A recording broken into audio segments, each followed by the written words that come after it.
Majina naitwa Alpha Makasi, ni meneja mkuu wa chama kikuu cha ushirika Shinyanga Shileku. Kubwa zaidi ambalo tumewasilisha kwa wajumbe ni ufufuaji wa kiwanda cha kuchakata pamba kilichopo eneo la Munze, wilaya ya Kishapu.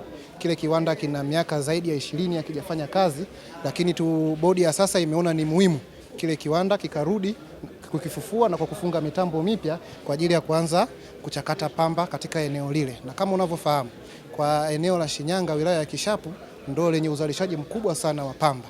Kwa hiyo kukiwa na kiwanda ambacho kilikuwa kinafanya kazi hapo mwanzoni, lakini kwa takriban miaka kadhaa hapa kilikuwa kifanyi kazi, kidogo kilikuwa kimeathiri moja kwa moja uchumi wa wilaya ya Kishapu. Kwa hiyo tuliona hilo ni kipaumbele namba moja ambacho kwenda nacho na tumepeleka kwenye mkutano mkuu. Tunashukuru wanachama wameweza kupitisha mpango huo.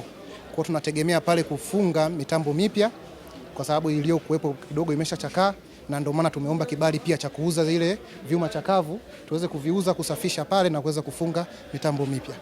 Lakini pia si hivyo tu, kulikuwa kuna mradi wa kiwanda cha mafuta ambao uko eneo la viwandani maarufu kama Shoili, ulikuwa umekwama nao kwa muda mrefu. Tumeuleta katika mkutano mkuu, kwenda nao. Lakini kwa nyongeza, Shileku inahusika na biashara ya mazao mchanganyiko kupitia kampuni yake ambayo ilifunguliwa mwaka jana mwezi wa 6. Sasa tumeleta mpango kazi kwa mwaka huu wa fedha mpya ambao tunakwenda kuanza.